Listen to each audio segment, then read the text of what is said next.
ఒక్కసారి కొమ్మూరి గోల్డ్ కి కాల్ చేయండి. తాకట్లో ఉన్న మీ బంగారాన్ని విడిపించి మార్కెట్ ప్రైస్ కి వాళ్ళు కొనుక్కుని మిగతా డబ్బులు మీకు ఇచ్చేస్తారు. బ్రేకింగ్ న్యూస్ వస్తున్నాం. గల్ఫ్ దేశాల్లో యుద్ధం కారణంగా పెట్రోల్ డీజిల్ దిగుమతి తగ్గింది. డిమాండ్ కు తగ్గ సప్లై లేకపోవడంతో పెట్రోల్ డీజిల్ ధరలు అమాంతం పెరగనున్నాయి. ఇప్పటికే పవర్ పెట్రోల్ ధర ₹2.26 పెరిగింది. హైదరాబాద్ శివారు ప్రాంతాల్లో పెట్రోల్ డీజిల్ లేక బంకుల్లో నో స్టాక్ బోర్డులు దర్శనమిస్తున్నాయి.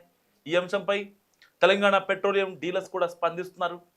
పవర్ పెట్రోల్ ధర పెరిగిన నేపథ్యంలో ఇంచుమించు నార్మల్ పెట్రోల్ అండ్ డీజిల్ కూడా వాటి యొక్క ధరలు పెరిగే అవకాశం కనిపిస్తుందనే అభిప్రాయం వ్యక్తమవుతుంది ఇటు సామాన్యుల్లో కూడా. సో ఎంత పెరుగుతుంది అనేది ఎలాంటి సమాచారం లేకున్నా సో ఈ డాలర్ రేటు పెరిగింది, బ్యారెల్ ధర కూడా పెరిగి ప్రభుత్వం పైన భారం పడనుంది. కాబట్టి ధరలు పెరుగుతాయని ఒక అంచనా అయితే చాలామందిలో వ్యక్తమవుతుంది. అంటే ఇంతకుముందు ధరలు పెరిగేవి, తగ్గేవి. సో ఇప్పుడు యుద్ధం కాబట్టి ఇటు గ్యాస్ కూడా లేదు, ఇటు చమురు నిల్వలు మన దగ్గర ఉన్నాయి, అయిపోతున్నాయి, వచ్చే షిప్పులు రావట్లేదు. సో దీనివల్ల ప్రజల్లో ఒక ప్యానిక్ సిచ్యువేషన్ పెరిగిపోయింది. ప్యానిక్ డిమాండ్ అంటారు కదా. ఆల్రెడీ మన ఇంట్లో 2 సిలిండర్లు ఉంటాయి, కావాలని ఇంకోటి ఆర్డర్ పెడతాం, 45 రోజుల తర్వాత ఏమో ఇబ్బంది అవుతుంది అని చెప్పి. సో ఇప్పుడు సేమ్ సిచ్యువేషన్ ఈ పెట్రోల్ డీజిల్ పైన కూడా పెరిగింది. కానీ కట్ చేస్తే ఇప్పుడు ఈ నో బోర్డులు, నో స్టాక్ బోర్డ్స్ ఏమైతే ఉన్నాయో అవి ఆయిల్ కంపెనీలు కావాలని క్రియేట్ చేస్తున్నాయి. ఒక పానిక్ సిచ్యువేషన్ ఇండియాలో కావాలని క్రియేట్ చేస్తున్నాయి ఆయిల్ కంపెనీలు. తమ డూస్ అండ్ డోంట్స్ ఏవైతే ఉంటాయో వాటన్నిటిని మార్చేసి డీలర్స్ని ఇబ్బంది పెట్టుకుంటూ చాలా పిచ్చగా చేస్తున్నారనమాట. సో గతంలో 2022లో దీపావళికి ఎక్కువ స్టాక్ పెట్టినప్పుడు డిమాండ్ పెరిగింది. అప్పుడు ప్రభుత్వం ప్రజల మీద భారం పడకుండా ఎక్సైజ్ డ్యూటీ విత్డ్రా చేసుకుంది. మళ్ళీ ఎందుకు పాపం దీపావళికి ప్రజలు ఇబ్బంది పడాలని చెప్పి ప్రభుత్వం ఆలోచించింది, ఎన్డీఏ గవర్నమెంట్. సో ఇప్పుడు అర్ధాంతరంగా ఆయిల్ కంపెనీలు క్రెడిట్ ఇవ్వడం నిలిపివేశాయి. ఇప్పటి వరకు ఉన్న క్రెడిట్ డ్యూస్తో పాటు అడ్వాన్స్ కూడా కట్టాలని ఫోర్స్ చేస్తున్నాయి ఆయిల్ కంపెనీలు. దీంతో 40% పెట్రోల్ బంకులు మూతపడ్డాయి ఒక్క హైదరాబాద్లోనే. జస్ట్ ఇమాజిన్, దేశవ్యాప్తంగా ఎన్ని వందల పెట్రోల్ పంపులు మూతపడ్డాయి. సో వెంటనే అంత డబ్బు సమకూర్చడం ఇప్పుడు డీలర్లకు సాధ్యం కాదు. గతంలో ఆయిల్ కంపెనీలు అడగకున్నా కానీ ఫోర్స్గా క్రెడిట్ ఇచ్చేవారు కంపెనీ వాళ్ళు. సో ఇప్పుడు వాళ్ళ డబ్బులు వసూలు చేసుకోవడానికి కృత్రిమ కొరత కూడా క్రియేట్ చేస్తున్న పరిస్థితి. మరోవైపు పెట్రోల్ దొరకదేమో అనే భయంతో ₹100 పోయించుకునే వాళ్ళు ఇప్పుడు ఎక్కువ మొత్తంలో పోసుకోవడం కూడా ఈ యొక్క కొరతకు కారణమవుతుంది. సో పెట్రోల్ వినియోగంపై ప్రజలకు ప్రభుత్వం అవగాహన కల్పిస్తే ఈ షార్టేజ్ను కొంతమేర తగ్గించుకోవచ్చు. ఎందుకంటే అడ్వాన్స్ బుకింగ్ చేసిన వాళ్ళకు కూడా డిమాండ్కు సరిపడా స్టాక్ ఆయిల్ కంపెనీ వాళ్ళు ఇవ్వలేకపోతున్నారు. బేసిక్గా మాదాపూర్ లాంటి ప్రైమ్ ఏరియాస్లో పెట్రోల్ బంకులు ఒక 4 ఉన్నాయి అనుకోండి. వాళ్ళ దగ్గర ఒక 10,000 లీటర్ల కెపాసిటీ ఉండే పెట్రోల్ ఒకటి అండ్ 10,000 లీటర్లు కెపాసిటీ ఉండే డీజిల్ ఒకటి అండ్ ఒక 10,000 ఉండే పవర్ పెట్రోల్ ఒకటి. సో దాని నుంచి దాదాపుగా ఆ పెట్రోల్ పంపులో ఉన్న 4 లేదా 6 ఆ గన్నుల నుంచి పోర్ చేస్తూ ఉంటారు. ఇది కదా. సో ఇలాంటి వాటికి వాళ్ళు ఇండెంట్ ముందే పెట్టేస్తారు. ఒక నెలకి సరిపడా ఇండెంట్ ముందే పెట్టుకుంటారు వాళ్ళు. సో మాకు ఈ టైంకి ఒకటి కావాలి, ఒక లారీ కావాలి, 3 డేస్లో ఒకటి కావాలి, వెడ్నెస్డే ఒకటి కావాలి అండ్ సాటర్డే ఒకటి కావాలి, ఇలా ముందే ఇండెంట్ పెట్టుకుంటారు. ఇండెంట్ పెట్టిన వాటిని కూడా ఇప్పుడు ఆయిల్ కంపెనీలు వాళ్ళు లారీల్లో పెట్రోల్ ఆర్ డీజిల్ని పంపించలేకపోతున్నారు. సో దీనివల్ల హైదరాబాద్తో పాటు అనేక నగరాల్లో పెట్రోల్ బంకులు మూతపడిపోతున్నాయి. ఇది కేవలం రష్యా ఉక్రెయిన్ యుద్ధ ప్రభావమేనా, లేక దీని వెనుక ఆయిల్ కంపెనీల వ్యూహం ఉందా, లేకపోతే ఇరాన్ ఇజ్రాయెల్ వార్ ఎఫెక్ట్ ఉందా అని చెప్పి చాలామంది తలలు గోక్కుంటున్నారు. అయితే ఆ యుద్ధం ఎఫెక్ట్ మన మీద డైరెక్ట్గా పడద్ది, కానీ దానికి పడటానికి కొంచెం టైం ఉంది. మన భారతదేశానికి సరిపడా చమురు నిల్వలు కొన్ని ఉన్నాయి. ఇంకొక 21 డేస్ మనం ఏదైనా ఇబ్బందికర సిచ్యువేషన్ అంటే ఒక 20 డేస్ తర్వాతే చేయగలం. ఇలాంటి సిచ్యువేషన్లో ఈ ఆయిల్ కంపెనీస్ ఆ యుద్ధం వల్ల వీళ్ళు ఎఫెక్ట్ అవ్వకుండా వీళ్ళకి రావాల్సిన డబ్బులు ఏదైతే ఉంటాయో ఆ క్యాపిటల్ని స్టోర్ చేసుకోవడం కోసం వీళ్ళ దగ్గర ఉన్న ఏదంటే యుద్ధం మళ్ళీ ఎక్స్ట్రీమ్ అయ్యి విపత్కర పరిస్థితులు వస్తే వీళ్ళు డబ్బులు ఇవ్వరేమో డీలర్లు అని చెప్పి వాళ్ళ దగ్గర నుంచి డబ్బులు లాక్కోవడం కోసం వాళ్ళకి స్టాక్ పంపించకుండా అండ్ వాళ్ళకి వాళ్ళ పెట్రోల్ బంకులు మూత పడే సిచ్యువేషన్ ఇప్పుడు ఏర్పడింది. సో ఇటు చాలా వాతావరణాలు మనం చూస్తున్నాం. ఇక్కడ డాలర్ రేటు పెరగడం వల్ల కావచ్చు అండ్ అంతర్జాతీయంగా బ్యారెల్ ధర పెరగడం, సో పెట్రోల్ కొరతకు ప్రధాన కారణాలు. సో పెట్రోల్ కొరతకు గతంలో ఆయిల్ కంపెనీల డీలర్లకు క్రెడిట్ ఇచ్చేవి బేసిక్గా, కానీ ఇప్పుడు క్రెడిట్ డ్యూస్ చెల్లించడంతో పాటు కొత్త స్టాక్ కోసం అడ్వాన్స్ కట్టాలని ఫోర్స్ చేస్తున్నాయి. ఒక్కసారిగా కోట్లాది రూపాయలు కట్టడం డీలర్లకు సాధ్యం కావట్లేదు.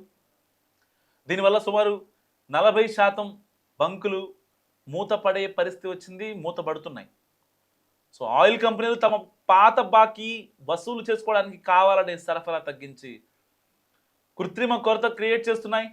ఇప్పటికే పవర్ పెట్రోల్ ధర లీటర్కు ₹2.26 పెరిగి నార్మల్ పెట్రోల్ డీజిల్ ధరలు కూడా త్వరలో పెరిగే అవకాశం ఉందన్న అంచనాలు కూడా ఇప్పుడున్నాయి.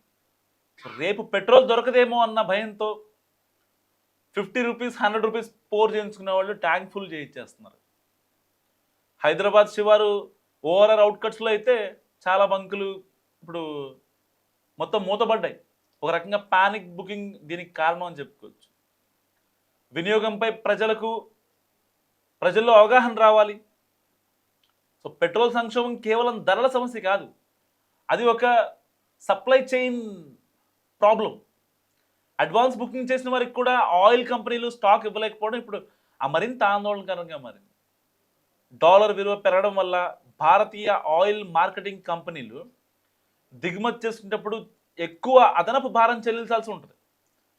దశాబ్దాలుగా నడుస్తున్న క్రెడిట్ విధానాన్ని ఇక్కడ కంపెనీలు ఇప్పుడు కంప్లీట్గా రద్దు చేసాయి, just because of Iran-Israel war. So ముందు డబ్బు కడితేనే స్టాక్ అనే నిబంధన వల్ల చిన్న మరియు మధ్యతరగతి డీలర్లు చాలామంది నష్టపోతున్నారు. సో వాళ్ళకు కూడా మనీ రొటేషన్ అవ్వక. సో కృత్రిమ కొరత వెనక అసలు కారణం ఏంటంటే కంపెనీలు తమ పాత బకాయిలను వసూలు చేసుకోవడానికి డీలర్లపై ఒత్తిడి తేవడం వల్ల కలిగే పర్యవసానాలు. దీస్ ఆర్ ఇన్ఫ్లుయెన్స్ చేస్తున్నాయి కావాలని.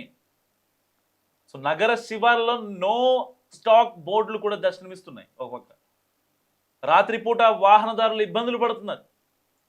తెలంగాణ పెట్రోలియం డీలర్స్ అసోసియేషన్ చెప్తున్న వాస్తవాలు ఏంటంటే అడ్వాన్స్ కట్టినా మాకు స్టాక్ ఇవ్వట్లేదు, ఇదే మెయిన్ రీజన్ అని చెప్తున్నాను. ఇటు రిలయన్స్ కావచ్చు, నయారా వంటి ప్రైవేట్ బంకులు ధరలు పెంచడం లేదా అమ్మకాలు ఆపేయడం వల్ల ప్రభుత్వ బంకులపై పడుతున్న అదనపు భారమే ఈ యొక్క కాన్సిక్వెన్సెస్. పవర్ పెట్రోల్ బాంబ్ పడింది, ఇప్పటికే ₹2.26 పెరిగింది. ఇది నార్మల్ పెట్రోల్పై ఎలాంటి ప్రభావం చూపుతుంది అనేది ఇప్పుడు ఇక్కడ ఇంపాక్ట్.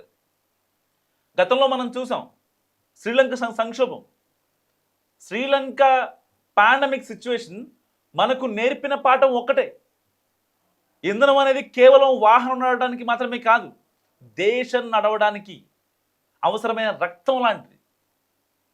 కంపెనీల మొండి వైఖరి, డీలర్ల ఆర్థిక ఇబ్బందులు, సామాన్యుడి ప్రాణాల మీదకి రాకూడదు. బేసిక్గా ప్రభుత్వం తక్షణమే స్పందించకపోతే మన నగరాల్లో కూడా నో స్టాక్ బోర్డులు. మీరు వెళ్తున్నారు కదా రోజు ఒక పెట్రోల్ పంప్కి, ఆ పెట్రోల్ పంప్ కూడా ఇలాగే జరిగితే రేపొద్దున అది కూడా క్లోజ్ చేసే అవకాశం లేకపోలేదు. అది అలాంటి సిచ్యువేషన్ రాకూడదని నేను కోరుకుంటున్నా. మనం టీవీ తరపున యుద్ధం ఆగిపోవాలని కోరుకుంటున్నా. ఇరాన్-ఇజ్రాయెల్ అయితే ఇప్పుడు శాంతి చర్చలు జరగాలని మనస్ఫూర్తిగా కోరుకుంటున్నా. నాకు ఎలాంటి కల్మషం లేదు, ఎలాంటి పాండమిక్ సిచ్యువేషన్ ఇంకా రాకూడదు, మన ఇండియన్స్ ఇబ్బంది పడకూడదు అనే ఉద్దేశంతో మాత్రమే చెప్తున్నా. మనం టీవీ ఎప్పుడు ముందుంటుంది, యుద్ధం మనస్ఫూర్తిగా ఆగాలని మరోసారి మనం టీవీ కోరుకుంటుంది. సో మీ దగ్గర ఇలాంటి నో స్టాక్ బోర్డులు కనిపించకూడదని. ఒక పక్క చమురు నౌకలు హార్మోస్ స్ట్రైట్ నుంచి వస్తున్నాయి, కొన్ని మెల్లగా వస్తాయి, కొన్ని ఫాస్ట్గా వచ్చే వెహికల్స్ ఉంటాయి. షిప్లలో కూడా కొన్ని మెల్లగా వస్తాయి, కొన్ని ఫాస్ట్గా వస్తాయి.